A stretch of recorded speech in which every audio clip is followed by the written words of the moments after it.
Hello everyone. Welcome back to STS. 사이언스, 테크놀로지, 이코노미, 스트래티지 등을 고민하는 곳입니다. 영국 클락슨 리서치 서비스 CRS에서 22년의 글로벌 선박발주 상황 분석하고 23년 이후 전망한 보고서를 냈습니다. 여기에 향후 조선산업의 중요한 사실들이 있어서 정리하려고 합니다. 유사한 분석 이미 이루어졌고요. 저도 영상으로 몇 번 다룬 적이 있는데 22년 선박발주 상황 말이죠. 그런데 여기서 클락슨 공식 보고서가 지금 나왔다는 거고 추가로 새로운 중요한 사실이 있다는 겁니다. 22년 글로벌 선박발주를 선종별, 국가별, 대체 연료별로 제가 그림 넉 장에서 모두 요약을 했습니다. 이것부터 시작하겠습니다. 총 선박발주는 톤수로는 전년비 마이너스 20% 감소했으나 금액은 6% 증가했는데 고부가가치 선박인 LNG 운반선과 LNG 추진 선박 발주가 증가한 때문입니다. 발주 금액으로는 1243억 달러, 이 중에서 대략 31%가 LNGC라는 것이고요. 발주 톤수 CGT 기준입니다. 발주 톤수는 4280만 톤이었는데 이것은 21년에 5,330만 톤보다 20% 감소한 것이다 이런 겁니다. 이제 선종별로 본다면은 LNGC 외에는 전 선종이 폭삭 망했습니다. 그죠? 예. 초대형 LNGC는 182척 390억 달러 3,370만 큐빅미터가 발주가 돼서 큐빅미터 단위로는 21년에 1,900만 큐빅미터보다 78%나 증가했습니다. 탱크 발주는 21년보다 마이너스 64% 감소한 830만 톤에 불과하고요. 벌크선 발주는 21년보다 마이너스 54% 감소해서 2,390만 톤에 불과하고요. 컨테이너선은 마이너스 21년보다 마이너스 40% 감소했습니다. 그래서 TEU 기준으로 본다면 21년에 440만 TEU 발주했는데 22년에는 260만 TEU다. 이렇게 그림에 표시되어 있습니다. 그래서 2022년에 선박 발주 3개 종류가 대부분을 차지했는데 가장 많은 게 LNGC고 그 다음에는 컨테이너선이 350척 발주됐고 카캐리어가 69척 발주됐다. 요거 세 종류 중심으로 선박 발주 시장이 돌아갔다. 이렇게 클락슨 CRS가 발표를 했습니다. 국가별 수주를 보면은 중공이 2,080만 CGT로 점유율 48.6%로 1등이고 한국이 1,630만 CGT로 2등이고요. 일본은 330만 CGT입니다. 그래서 톤수 기준으로 본다면은 전년비 중공이 마이너스 21% 감소했는데 한국은 마이너스 9%에 불과하고 일본은 무려 마이너스 50% 감소했습니다. 그래서 저 내용을 가만히 본다면 결국 사실상 그러니까 실질적 글로벌 1등은 여전히 한국이다. 이렇게 봐야 할 것 같습니다. 벌크선 수주 중심으로 중공이 많이 가져갔겠죠. 톤수로는. 그래서 중공은 덩치만 큰 비계덩어리 아니냐. 한국은 혹독한 훈련으로 운동으로 다져진 뱃살 없는 몸짱 아니냐. 이런 겁니다. 한국이 고부가가치 선박 개조, 건조, 개발 이렇게 다 주도하고 있는데 그래서 거제도 조선소는 명품 조선소라는 겁니다.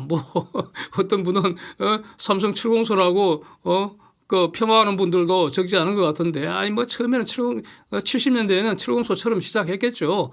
지금은 명품 조선소입니다. 그러니까 저런 명품 조선소에서 허접한 벌크선 만들면 안 될 거 아닙니까? 문제는 이제 중공이 지금 악착같이 죽자사자 지금 한국 따라잡으려고 쫓아오고 있는데, 저걸 그냥 따돌려버리고 한국이 나홀로 저 멀리 앞서서 달려가는 방법이 이거 이제 고민을 해야 될 것 같은데, 이게 이제 숙제인데 말이죠. 지금 하늘이 도와서 지금 상황이 어떤 상황입니까? 중공이 반도체 구할 수 없는 상황 아닙니까? 첨단 선박용 반도체 개발하고 도입하고 이거를 허용한 기술 혁신 가속화해야 될 거 아닌가? 이런 생각이 듭니다. 가령 일시적 전기 에너지 저장은 배터리가 필수입니다. 근데 여기는 직류로 저장을 하게 됩니다. 그런데 모터 등을 이제 작동시키려면은 교류 전기가 필요합니다. 다시 말하면 직류와 교류를 필요할 때 수시로 왔다 갔다 이렇게 변환시킬 수 있어야 한다 이런 겁니다. 그런데 전력을 변환시키는 이 전력 반도체는 자동차는 물론이고 사실 모든 분야에서 필수인데 요 전력 반도체 그러니까 직류 전력을 교류 전력으로 교류 전력을 직류 전력으로 그래서 인버터, 컨버터 이렇게 왔다 갔다 하는 거. 그게 이제 반도체가 필수로 들어간다는 거죠. 예? 근데 문제는 보통 전력 반도체는 저항이 좀 많은 편이어서 그 저항이 많으면 거기에 전기가 왔다 갔다 하면은 오hm 법칙에 따라서 열이 발생합니다. 주불 열이 발생합니다. 근데 이 열은 모조리 에너지 손실과 관련되고요. 이게 많다는 것은 뜨겁다는 거니까 화재 위험도 높다는 거 아닙니까? 여기서 이제 새로 나오는 것이 SI, 규소, 모래알갱이 아닙니까? C, 탄소 아닙니까? 요 두 개가 딱 붙어 있는 거 SiC, 탄화규소 요거 이용한 전력 반도체는 저항이 현저히 적어서 전력 반도체 소재로서는 최고 중에 최고라는 것이고요. 그래서 요거 만드는 기술은 극비 중의 극비 기술이라는 겁니다. 예. 근데 이거를 작년에 한국에서 이 전기연구소에서 국산화시켰습니다. 그래서 이 분야, 이 전력 반도체는 국가의 전략 반도체가 될 수 있다는 거 아닙니까? 그러니까 이걸 빨리 한국의 이 선박에 적용하고 관련 기술 혁신해야 되는 거 아닌가? 이 점 매우 중요한 것 같고요. 그 다음에 또 인공지능이나 자율운항 시스템 지금 개발한다고 지금 비상이죠. 이 분야에 지금 집중되고 있지 않습니까? 챗 GPT 나온 저 기술을 삼성중공업이 선박 만들 때 활용해야 되지 않겠습니까? 그러면 이거 할 때 필수적인 없어서는 안 된 그 칩이 바로 GPU 아니겠습니까? GPU 칩. 그런데 중공은 이걸 살 수가 없다는 거 아닙니까? 이럴 때 인공지능 선박에 활용되는 기술 한국이 주도를 해서 기술 격차, 초격차로 벌릴 수 있지 않겠나 이런 겁니다. 현재 그 연안선에서 자율운항, 무인 자율운항하는 것은 일본이 앞서 있는 것으로 보입니다. 이거 관련되는 영상도 엄청 많이 올려뒀습니다. 작년 연초부터 올렸었죠.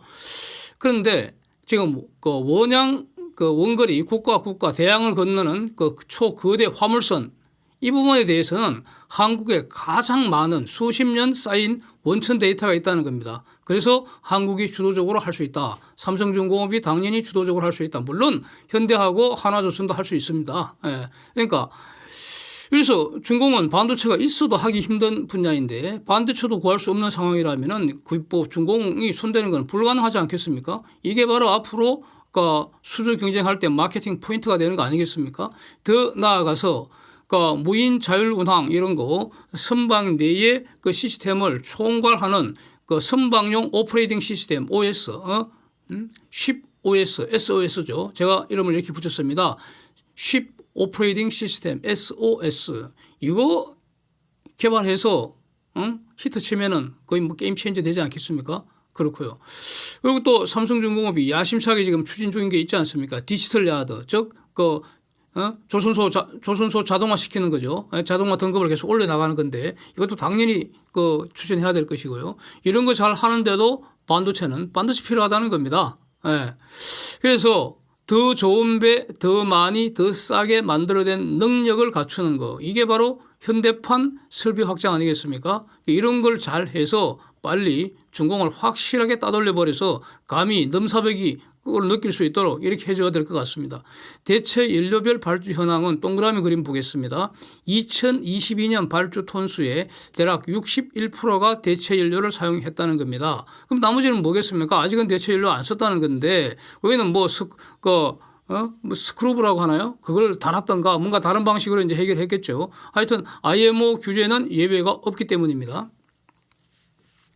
그래서 대체 연료 사용한 것 중에서 LNG가 절반 이상을 차지했다는 뜻이고요. 메탄올이 7% 차지했다. LPG 추진이 1.1% 차지했다. 그 다음에 배터리 하이브리드가 1.2% 차지했다. 암모니아 레디가 한 10.8% 된다. 이 레디라는 것은 아직은 사용하지 않는다는 거죠. 앞으로 사용하겠다 이런 뜻입니다. LNG ready라는 것도 있네요. 그다음에 메탄올 ready 있다. 뭐 수소 ready도 한 몇 척 있는 것 같습니다. 0.1%로 나와 있습니다. 이 정도입니다. 그 동그라미 보시면은 대세는 LNG라는 거 다시 확인할 수 있고요. 여기서 중요한 것은 LNG라는 것은 그러니까 액체로 된 메탄이죠. 메탄. 그 천연가스의 본질은 메탄이니까. LPG는 액화 석유가스이고요. 메탄올도 이것도 탄화수소입니다. 전부 다 그러니까 탄소와 수소가 결합된 상태입니다. 이걸 태우게 되면은 즉 연소를 시키게 되면 이산화탄소와 물이 나온다는 점은 공통이라는 겁니다. 요거 일단 지적을 하고요. 뒤에서 다시 한번 보게 됩니다. 이제 클락슨이 23년 이후에 이 글로벌 조선 산업 전망을 했습니다. 이것도 매우 중요한 게 여기서 이제 많이 나옵니다. 이게 정리해 보겠습니다. 클락슨이 말하기를 23년에도 LNGC나 LNG 추진선 발주는 증가세 여전할 거다 이랬습니다. 그래서 전형적인 대예를 하나 든 것이 카타르의 그 노스필드 익스펜션 프로젝트와 관련돼서 그러니까 카타르 프로젝트 페이스 2가 지금 대기하고 있는데 그것만 대략 한 70척 정도 될 것 같다 이런 겁니다. 이건 이제 준공까지 포함한 물량이겠죠. 그렇고 그다음에 이제 새로 그 발주가 터질 분야가 탱크선 발주 증가할 것 같다 이렇게 전망을 하고 있습니다. 그리고 브라질과 가이아나 등 남미에서의 FPSO 발주도 주목하고 있다. 이렇게 이게 이제 클락슨 그 내용인데 근데 저거는 제가 지금까지 여러 영상에서 주장하던 것과 뭐 똑같은 내용 아닙니까? 탱크선 발주 증가 가능성은 제가 한 세 가지 정도 근거로 얼마 전에도 제가 영상을 올렸지 않습니까? 그 사진 다시 한번 보시면은 삼성중공업 선종별 수장고 그림도 봐야 되고요. 그다음에 최근 탱크선 운임지수 매우 강세입니다. 그래서 탱크선 중심으로 그 비즈니스를 하는 선사들 주가가 지금 거의 뭐 사상 최고치 갱신 랠리 중이다 이런 겁니다. 그다음에 러시아 오일 제재를 하니까 유조선이 그러니까 먼 거리까지 배달을 해야 되기 때문에 그래서 선박 감소 효과도 있다. 물론 요거는 이제 그 반대 효과로서 그 유령 함대 그러니까 러시아 오일을 몰래 갖다 파는 그 유령 함대가 등장한 그런 면도 있고요. 하여튼 아주 복합적입니다. 그러나 이런 걸 근거로 해서 그 제가 탱크선 발주 증가해야 한다 이렇게 계속 말씀드려오고 있고요. 그다음에 좀 뭐 브라질이나 가이아나 프로젝트 다룬 영상도 여러 개 있고요. 그뿐만 아니라 지금 전 세계에서 FLNG, FPSO 이런 해양 플랜트 발주가 이어질 가능성 매우 높다. 그래서 해양 플랜트 전성시대에 이르는 거 아니냐 뭐 이런 말씀 드려오고 있습니다. 그다음에 중요한 게 2030년까지 글로벌 해상 풍력 발전 목표를 달성하기 위해서는 23년부터 금년부터죠. 3년간 대략 한 200억 달러 정도가 부유식 해상 풍력 발전에 투자될 것으로 전망된다는 겁니다. 야, 그렇다면은 삼성중공업이 지금 딱 준비해 놓고 있는 게 있습니다. 바로 해상 풍력 발전 설치 선박입니다. 이거 반드시 필요하거든요. 그래서 이게 드디어 팔리는지 이게 주목되지 않습니까? 물론 그 한화조선도 준비가 되어 있습니다. 그다음에 이제 매우 주목할 호재성 주장이 나왔는데 조선소의 건조 능력이 과거보다 매우 감소했다 이런 겁니다. 타이트닝 쉽야드 커패시티 건조 능력 커패시티 이렇게 번역을 했습니다. 글로벌 선박 건조 능력은 10년 전보다 대략 한 40% 감소한 상태라는 겁니다. 구체적으로 보면은 대형 조선소가 2009년에 글로벌 320곳이 장사하고 있었는데 지금은 131곳으로 줄었다는 것이고요. 더 중요한 거 클락슨이 지금 계속 모니터링을 하고 있는 그 글로벌 주요 조선소들 중에는 향후 수년 내에 대규모 설비 확장 움직임은 없다는 겁니다. 이렇게 표현을 하고 있습니다. Only moderate or marginal capacity increase in the medium term 이런 말 하고 있습니다. 그러니까 수년 내에 뭐 조금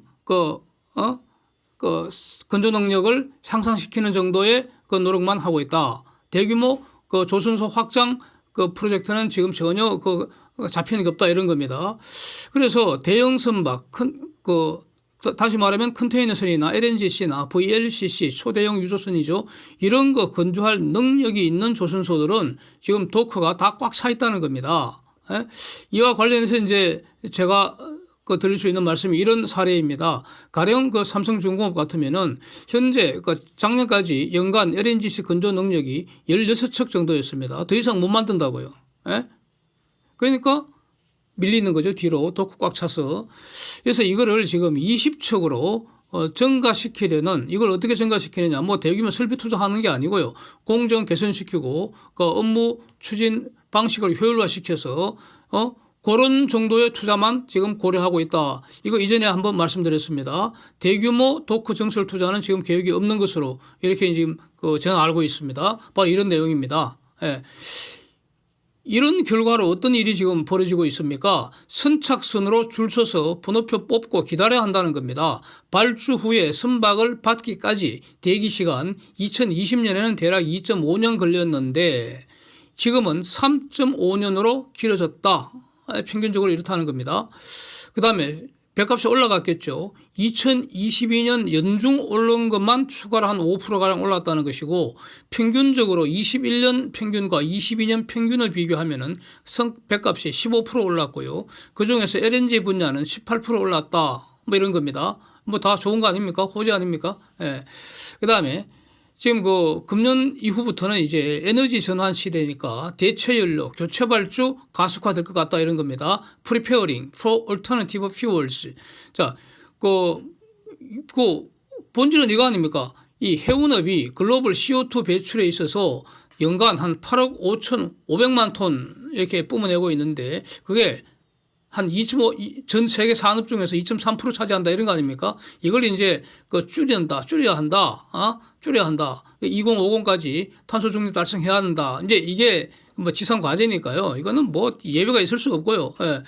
그래서 그렇게 하려면 결국 연료를 바꿔줘야 하는데 기존에 쓰던 중유, 디젤, 벙커 이런 등등 기름 안 쓰고 가스, 메탄올, 암모니아 이런 걸로 전환하는 걸 말합니다. 구체적으로. 그래서 그렇게 하는 강제 수단이 클락스는 지금 그 강제 수단을 2개를 제시를 했는데 제가 볼 때는 3개라는 겁니다. 3개.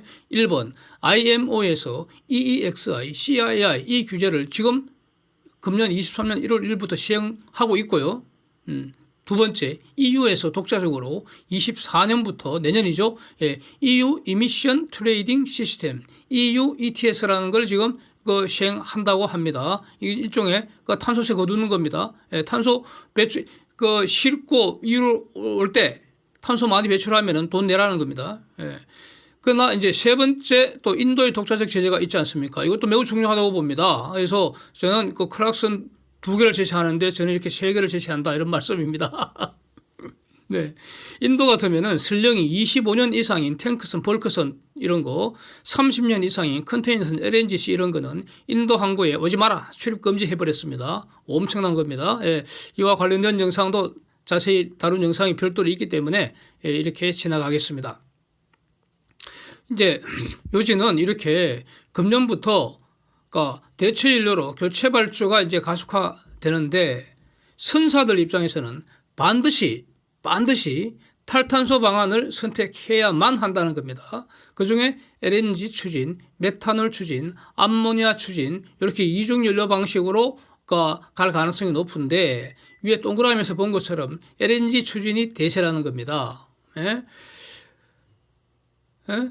대체 연료라는 것은 결국은 기름을 가스로 바꾸는 것이 현실이고 그런 거라는 겁니다. 여기서 문제 핵심은 이런 겁니다. 왜 천연가스가 LNG가 대세냐 이겁니다. 저는 이렇게 이해를 합니다. 핵심은 이겁니다. 천연가스는 원래부터 자연적으로 존재하는 것입니다. 이거 주스다 쓰는 게 본질입니다. 땔감 모아서 태우는 것하고 본질이 똑같습니다. 다른 거 하나도 없습니다. 예? 그러나 수소, 메탄올, 암모니아는 자연에 저절로 존재하지 않기 때문에 인간이 만들어야 한다는 겁니다. 그 만드는 과정에서 대량의 CO2 배출이 수반된다는 겁니다. 현재 이렇다는 겁니다. 예? 메탄올과 암모니아를 만들 때 공통 원재료가 뭡니까? 바로 수소입니다. 수소. 그렇죠. 그래서 지금까지는 수소를 어떻게 만들었느냐? 가스나 석유에서 수소를 추출해서 이제 암모니아도 만들고 메탄올도 만들고 이렇게 했는데 이런 방식으로 암모니아 1톤 만들 때 CO2 1.5톤 배출되고요. 메탄올도 같습니다. 메탄올 1톤 만들 때 CO2 1.5톤 배출 이거 불가피하다는 겁니다. 그래서 여기서 이제 지금 똑똑한 사람들이 대안으로 지금 쏘기려고 나오는 것 같은데 사기라고 보는데 저는 태양광, 풍력, 원자력 이런 걸 이용해서 그린 전기를 만든 다음에 그걸로 그 그린 전기로 물을 전기분해 해서 수소를 만들어서 사용하는 건 어떤가? 요렇게 저는 요거 고약한 사기라고 봅니다. 이거 제가 아주 쉽게 설명해 보겠습니다. 이거 말이죠. 이론상 가능합니다. 그러나 경제적으로 불가능합니다. 경제적으로 불가능하다는 거 한번 보겠습니다. 가령 어떤 형태로든 그게 뭐 태양광 전력이건 가스 태운 전력이건 전력 1kWh가 있다고 합시다. 풍력이건 원자력이건 태양광이든 하여튼 전력을 먼저 만들어야 하잖아요. 1kWh 전력으로 물을 전기분해해서 얻는 수소량은 0도씨 1기압에서 수소 0.0899g 또는 11.19리터입니다. 이 정도의 수소로 뭘 할 수 있는지 세 가지 방법이 있다는 거 아닙니까? 첫째로, 두 번째로, 세 번째로 이렇게 순서로 봅니다. 1. 연료전지에 수소를 다시 집어넣어서 그럼 연료전지가 전기 만드는 거니까 전기를 다시 꺼내면 전기가 얼마나 나오겠느냐. 0.000001kWh가 발전이 된다는 겁니다. 얻는다는 겁니다. 100만 분의 1로 줄었다. 즉 전기는 없어졌다. 이거 아닙니까? 그래서 연료전지는 열과 전기를 같이 사용하자고 지금 선전하고 있는 겁니다. 연료전지 세계 1등 기업이 어디입니까? 블룸에너지죠. 주가 박살이 나서요. 아직 회복 안 되고 있는데 저는 앞으로도 회복될 일 없지 않을까 싶습니다. 이거 관련된 영상 이전에 여러 개 올려둔 게 있고요. 그 다음에 저렇게 만든 그린 수소로 메탄올을 만들면 메탄올 5.34g을 얻을 수 있고요. 암모니아는 4.26g을 얻을 수 있습니다. 여기서 메탄올 추진 선박의 연료 소비량, 암모니아 추진 선박의 연료 소비량을 이제 안다면은 그러면 이 정도를 얻기 위해 필요한 전력량을 위해서 산수를 할 수 있습니다. 간단합니다. 아마 어마어마하게 많을 것 같습니다. 그래서 이 주제는 다음에 심심할 때 다시 한번 꺼내서 또 같이 한번 놀아보려고 합니다. 그래서 이제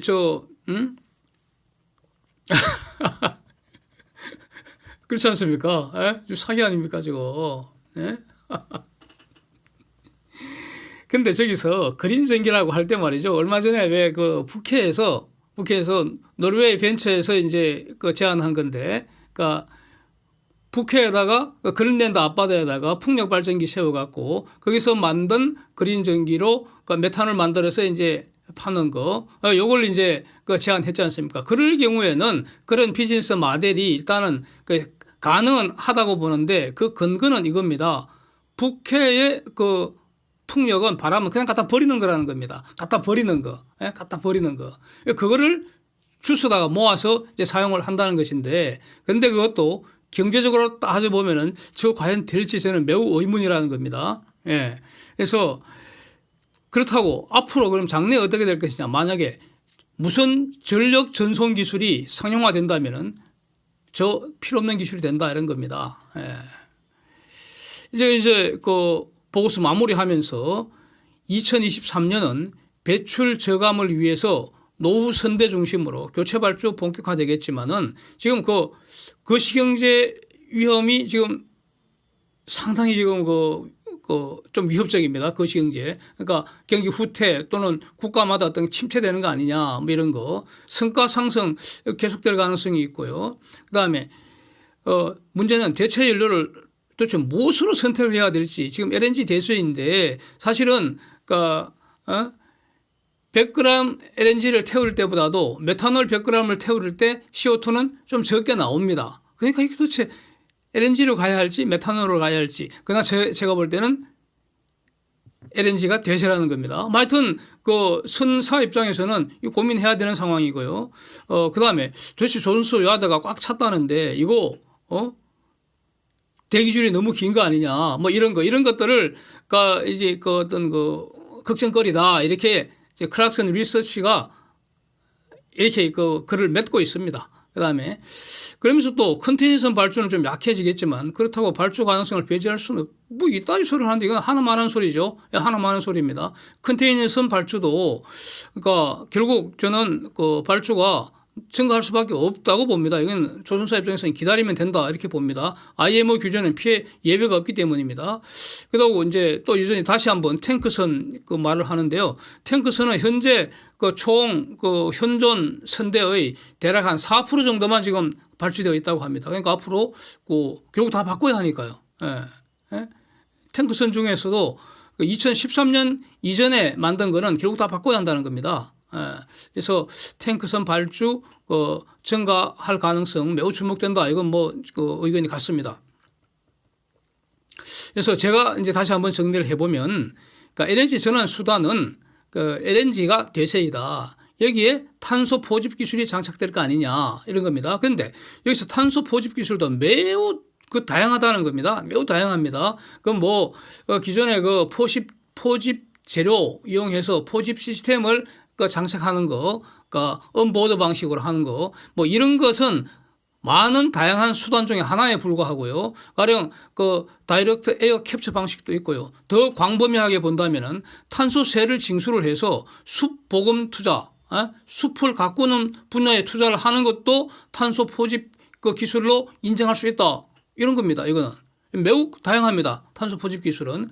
그 다음에 장기적으로 본다면은 원자력 추진 선박, 그 다음에 무선 전력 전송에 의한 전기 추진, 배터리 전기 추진은 저는 반대합니다. 이거는 안 될 것 같습니다. 배터리 전기 추진은 특히 리튬 이온 배터리 전기 추진은 안 됩니다. 그거는 저는 그냥 100% 장담합니다. 안 됩니다. 그거는. 예? 그런데 무선 전력 전송 기술이 상용화된다면 그러면 전기 추진이 가능하리라고 봅니다. 이렇게 되면은 원자력 추진, 그 무선 전력 전송 전기 추진, 그다음에 LNG 추진 이런 게 공존하는 시대가 장기적으로 오지 않겠나. 저는 뭐 개인적으로 이렇게 정리하고 있습니다. Thanks for watching. See you next.